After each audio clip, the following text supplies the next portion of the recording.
রাষ্ট্র সংস্কার রাজনৈতিক দলগুলোর বক্তব্য আকাঙ্ক্ষাকে গুরুত্ব দিয়ে জাতীয় ঐকমত্য তৈরির চেষ্টা করছে বলে জানিয়েছে কমিশনের সহসভাপতি ডক্টর আলী রিয়াজ।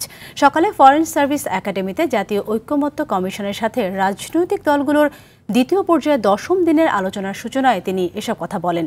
তিনি বলেন, ইতিমধ্যে কিছু বিষয়ে আলোচনা অগ্রগতি হয়েছে, কিছু বিষয়ে আলোচনা চলছে। আলোচনার মধ্য দিয়ে ঐকমত্যের ভিত্তিতে সামনে এগিয়ে যেতে হবে। রাজনৈতিক দলগুলোকে বেশি বেশি আলোচনায় বসার মাধ্যমে জাতীয় স্বার্থে সবাইকে একমত থাকার আহ্বান জানান ডক্টর আলী রিয়াজ।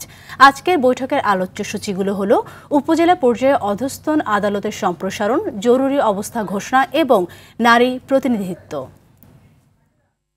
অবশ্যই তাদেরকে দলীয় এবং রাজনৈতিক বিবেচনা থেকে আপনারা থাকবেন, কিন্তু বিভিন্নভাবে আমরা দেখছি যে সকলের আলোচনার মধ্য দিয়ে প্রত্যেকেরই চেষ্টা হচ্ছে এক জায়গায় আসা, ঐকমত্য প্রতিষ্ঠা করা। এই প্রক্রিয়ায় যেটা হচ্ছে সেটা হচ্ছে যে ধরুন কোনো বিষয়ে কমিশনের পক্ষ থেকে একটা প্রস্তাব ছিল, কিন্তু আলোচনার মধ্য দিয়ে দেখা যাচ্ছে যে সে প্রস্তাবটা সংশোধন করার প্রয়োজন রয়েছে। দর্শক, এ বিষয়ে আরো জানাতে রাজধানী ফরেন সার্ভিস একাডেমিতে আছেন আমাদের সহকর্মী বিপুল দেব রায়, সরাসরি যুক্ত হচ্ছেন তিনি। বিপুল, জানাবেন রাজনৈতিক দলগুলোর সঙ্গে আজকের ঐকমত্যের বিষয়গুলো নিয়ে সর্বশেষ কি তথ্য আছে আপনার কাছে, আর কিছু বিষয়ে আলোচনা অগ্রগতি হয়েছে সেই বিষয়ে কিছু জানতে পেরেছেন কিনা?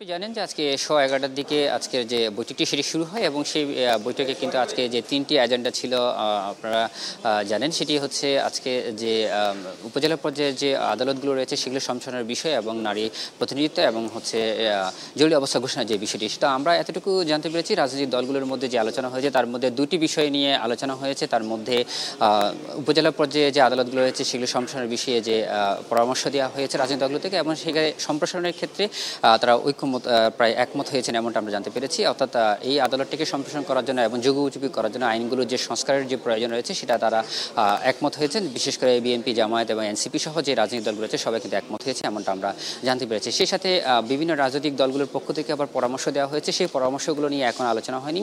আমরা যতটুকু জানিয়েছি যে প্রথম বিরতির পর, অর্থাৎ দুপুরের খাবারের বিরতির পরে যে আলোচনাটা হবে সেখানে হয়তো সেই পরামর্শগুলো আলোচনা হবে। সেই সাথে এই মুহূর্তে কিন্তু জরুরি অবস্থার যে ঘোষণাটি সেটিও এখনও চলমান রয়েছে এবং রাজনৈতিক দলগুলোর পক্ষ থেকে নানা মতামত দেওয়া হচ্ছে। জরুরি অবস্থা কতদিন থাকবে এবং 60 দিন, আমরা যতটুকু জানিয়েছি অনেকগুলো রাজনৈতিক দলের পক্ষ থেকে বলা হয়েছে যে 60 দিনের জন্য জরুরি অবস্থা ঘোষণা করতে পারে রাষ্ট্রপতির পক্ষ থেকে, সেইগুলো আলোচনা চলছে। তবে এখনও পর্যন্ত এই বিষয়ে কোনো সিদ্ধান্ত আসেনি এবং আমরা যতটুকু জানি বিরতির পরে কিন্তু নারী প্রতিনিধিত্বের যে বিষয়টি সেটি নিয়েও কিন্তু আলোচনা হবে। এবং আমরা আরেকটি বিষয় জানিয়ে চাই যে সূচনার পর্বে যে আলী রিয়াজ যে কথাটি বলেছিলেন যে সবাইকে রাষ্ট্রের সংস্কারের যে বিষয়ে গুরুত্বপূর্ণ যে বিষয়গুলোতে ঐকমত থাকতে হবে এবং এই জাতিকে এগিয়ে নিয়ে যেতে হলে একমত থাকতে হবে প্রত্যেকটা রাজনৈতিক দলকে, সেই বিষয়ে কিন্তু আলোচনা হয়েছে এবং রাজনৈতিক দলগুলো অনেকটাই বলেছেন যে আসলে তারা গুরুত্বপূর্ণ যে বিষয়গুলো তারা অবশ্যই একমত হবেন।